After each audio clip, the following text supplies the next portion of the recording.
Welcome to a new style here on the channel. I want you to dive into the story in a different way. From now on, the visuals won't be the main focus.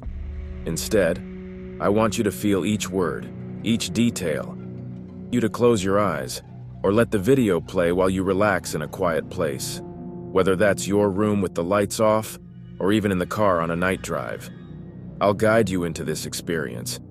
And if you're listening with headphones, get ready because every sound is designed to make you feel the tension of the story. By the way, where are you listening to this story from? Let me know in the comments.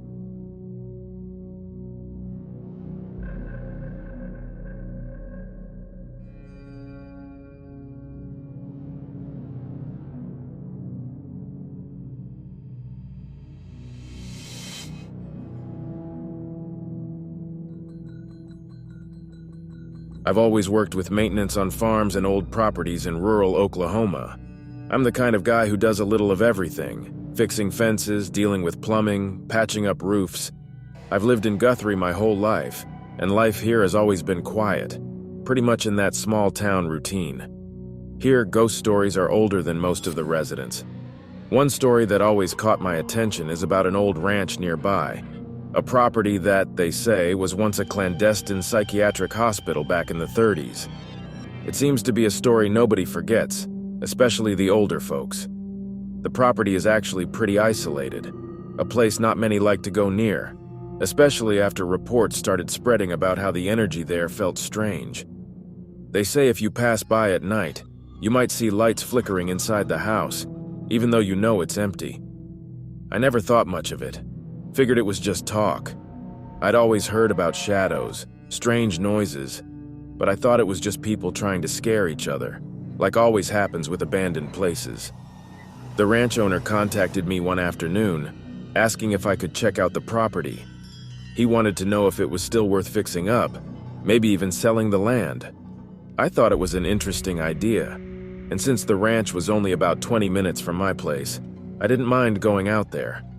He warned me that the place was pretty run down, with peeling walls and parts of the roof already caved in. But honestly, that didn't bother me because I was used to working in places that were kinda abandoned. The next morning, real early, I got my stuff ready and headed over.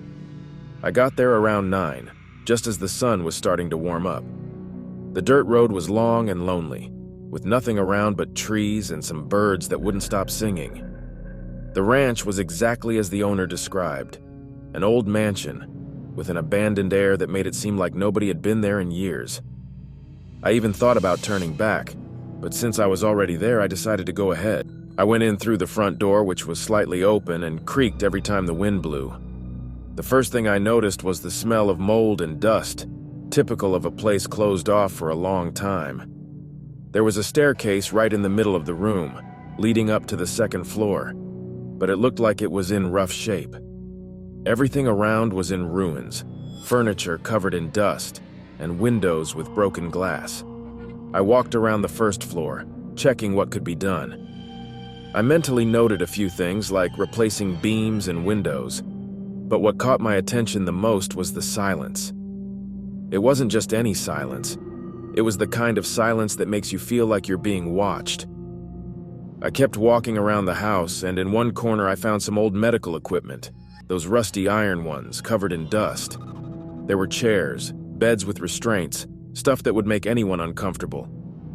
It felt like everything there was telling a story nobody wanted to remember. It gave me an odd feeling, but to be honest, it still wasn't enough to make me leave. At some point, I went up to the second floor. The staircase was unstable, but I managed to go up carefully. The rooms were in worse shape than the ground floor. In one corner, I found a kind of room with shelves full of old papers and documents. I couldn't resist taking a look. They were patient records, medical documents, notes, all with dates from the 1930s. Reading some names and diagnoses, I felt a tightness in my chest, but I kept looking around the rest of the room. Once I reached the top, I noticed the place felt much bigger inside. There were lots of small rooms with iron beds, each one creepier than the next. As I walked down the narrow hallways, I started hearing a low sound, almost like a whisper, but convinced myself it was just the wind blowing through the cracks in the broken windows. until suddenly I heard footsteps. Frozen, I waited for the sound to fade, but it didn't. They sounded light, moving back and forth. My heart started racing, but I still tried to stay rational. Must be some animal, I thought. I decided to follow the sound, thinking it was the logical thing to do. The closer I got, the clearer it became that it wasn't an animal. And when I reached the source of the sound, it was just an empty hallway.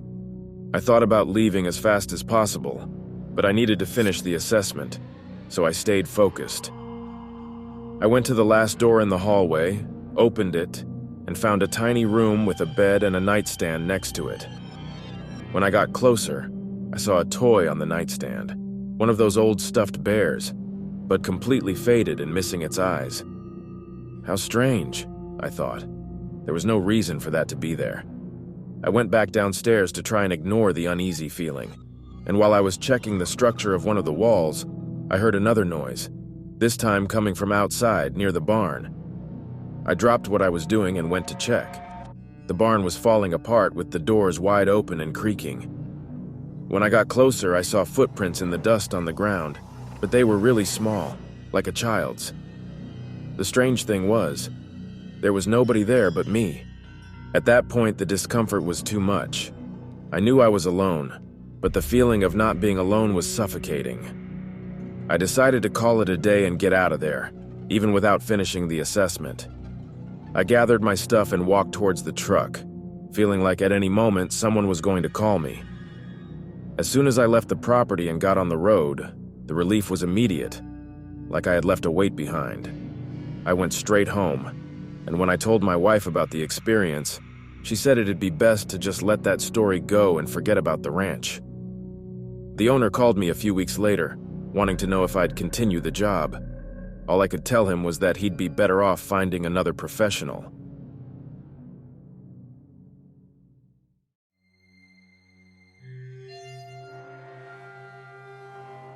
I've never been one to believe in ghost stories, but I'm also not the type to challenge the unknown. I work in property renovations, doing those maintenance repairs no one else wants to handle. I live in Weatherford, Oklahoma. And here, among all the old tales, there's one that everyone's heard since childhood, the story of Dead Woman's Crossing. The bridge is near the road from Weatherford to Hydro. The name, as you can imagine, isn't just a coincidence. Everyone in town has heard about the school teacher who was murdered around there in the early 1900s. They say she was running from something or someone, but she met a tragic end right near that bridge. People say her spirit never found peace, that she still wanders around there as if she's looking for something or someone. Of course, we've all heard these things since we were kids, but as time goes on, you learn to ignore it. The bridge is just there and it doesn't bother anyone as long as you don't mess with it either. But it happened that I had to cross that bridge one night. It was a Friday. I'd worked all day on a house out in the area, finishing a roof repair.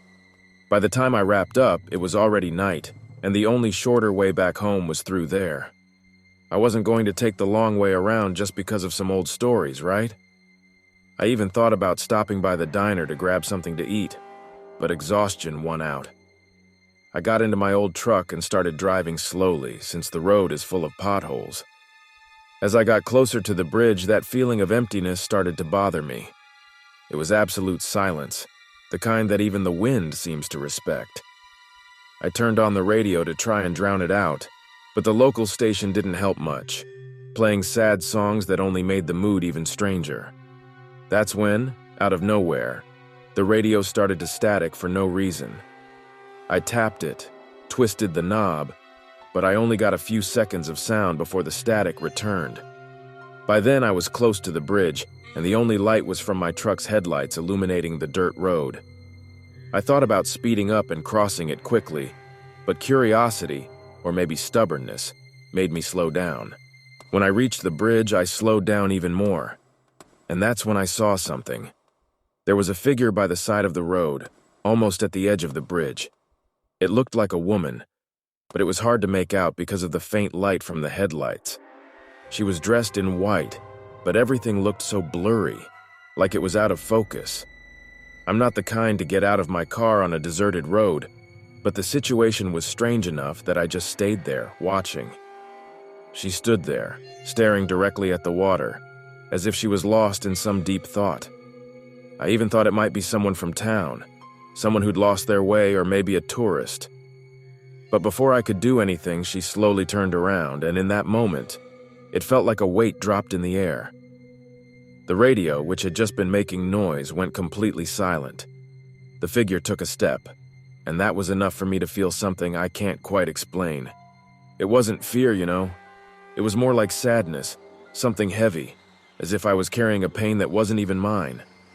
And her look, it didn't have any expression, just emptiness. I stayed there still, but my mind was racing, thinking about things that didn't make any sense. That image of her approaching wouldn't leave my mind, even though instinct was telling me to turn back.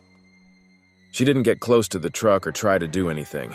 She just stood there like she was waiting for me to do something, as if she had an expectation I would never be able to meet. Without thinking much, I reversed and got out of there as fast as my truck could handle. I didn't look in the rearview mirror or care to know if she was still there. I went straight home, and when I got there, I barely slept. I was left with that hollow feeling the rest of the night, like I'd left something behind. In the days that followed, I tried to forget what I'd seen. I told a few friends, but as expected, they just laughed at me, saying it was just my imagination. But it stayed with me. I can't pass by that road without thinking about the figure I saw that night. Even today, sometimes when I pass near the bridge, I feel that same heaviness in my chest.